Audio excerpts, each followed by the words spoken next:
Okay, so I was going to make a video about comments by President Obrador of Mexico calling for an apology for Spanish colonization and the crimes associated with that. Um, and I was going to amalgamate it into this video, but I think I'll make the two separately because they're somewhat distinct, although they're both on issues of race, violence, exploitation, bigotry. I'll make them separate videos, so watch out for that one. I want to talk about the Torreon Massacre or Torreon Massacre. I'm not quite sure how that city is pronounced. But I actually read about this when I was in China. When I had a VPN, I had access to Wikipedia. And I was shocked at the scale of this attack, this massacre. Now, it may well be that this is well known within Mexico, but I doubt it's well known outside Mexico. I doubt even most modern Chinese have heard of this. And it basically involves a major pogrom against Chinese Mexicans in 1911. Now, we always hear about America's racist history, and there's plenty of material to go on with that. You know, African Americans enslaved for hundreds of years, lynchings in the Deep South, Jim Crow, all that. There's a huge body of work, material, books, films, documentaries, monuments. It's very well documented. But one thing, I'm going to speak a little bit more about this particular event in a minute, but I will say this.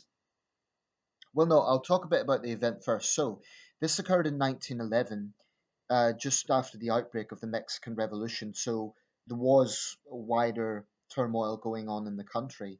About a million people died in the Mexican Revolution. So, it was a dangerous time in general in Mexico. Um, but this was a case that was not even just random mob violence. This was actually instigated by revolutionary forces under the command of Francisco I Madero. And a large number of Chinese homes and establishments were looted and destroyed. Torreon was the last major city to be taken by the Maderistas during the Mexican Revolution. About 4,500 people were involved. The motivation was ethnic hatred. Um, I guess there were similarities to the Mexican immigrants who had arrived in the United States. There's the notorious Chinese Exclusion Act under the Chester Arthur administration, and Chinese were often victims of discrimination and violence in the West, in the railroads. There was often tensions between white Irish, navvies, miners, and the Chinese, and there were some notorious massacres in the United States. Um, but I never even realized this had happened until I'd done a bit of research last year. Um, and this led to a major diplomatic standoff between Mexico and China. So bad that at one point it was even rumored that China had dispatched a warship to Mexican waters, the cruiser Hai Chi, which was anchored in Cuba at the time. An investigation into the massacre concluded that it was an unprovoked act of racial hatred. And it's estimated over 300 people died, mostly Mexican, excuse me, mostly Chinese. But what's significant about this, you could say, oh, it was racial violence and both sides suffered, but there was fundamental racist bigotry on the part of the Mexicans because after the massacre, Madero collected the surviving Chinese in a building and posted a hand-picked group of soldiers to protect them.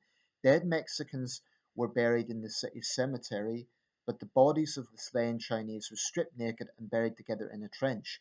So that shows even in death there was a fundamental discrepancy. The same day as the massacre, Madero convened a military tribunal to hear testimony about the killings.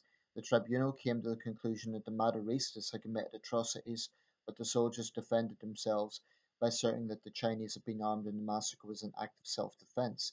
Based on the information that's available, that sounds like a dubious claim.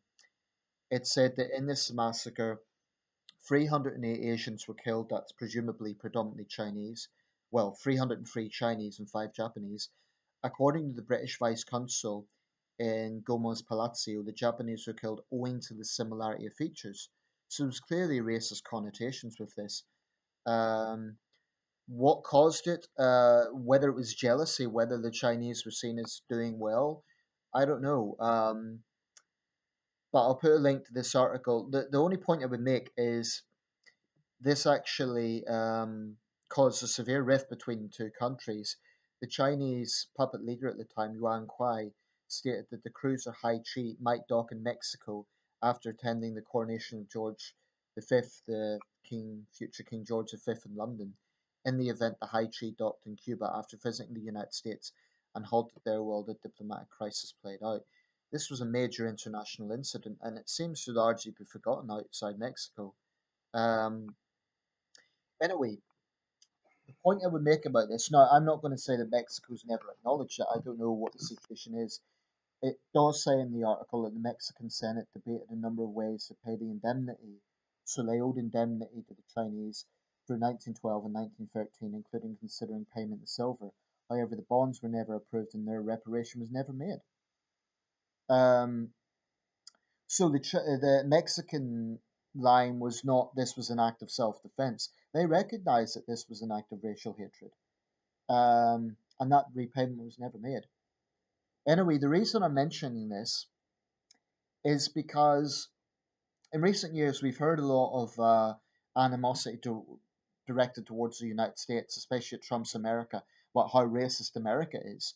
But Mexico itself has not exactly got a gleaming history in this regard. Mexico is a multi ethnic country, it's a diverse country. It's a great country. But I would simply point out that when Mexicans kind of pontificate about how racist America is, and when Mexican politicians play the populist card, they should look at their own history, which wasn't always so glorious. And that will bring me to the next video about President Obrador's statement. Now, I'm actually going to take a slightly different angle with that because I don't believe that people should apologize for what their ancestors done, but I do think there should be an acknowledgement of it. So within Mexico, within the context of this, I'll put a link to the article. Um, this really was a pogrom, and yeah, some Mexicans died as well. I'm sure there was violence on both sides, but this was definitely directed at the Chinese community, and it was appalling. Okay, I will. Yeah, it also says in the article, anti-Chinese sentiments were apparent in the Independence Day speeches and demonstrations of the 16th of September 1910. Over the next several weeks, a number of Chinese establishments were vandalized. So the events in Torreon were the bloodiest, but there were anti-Chinese incidents across the country.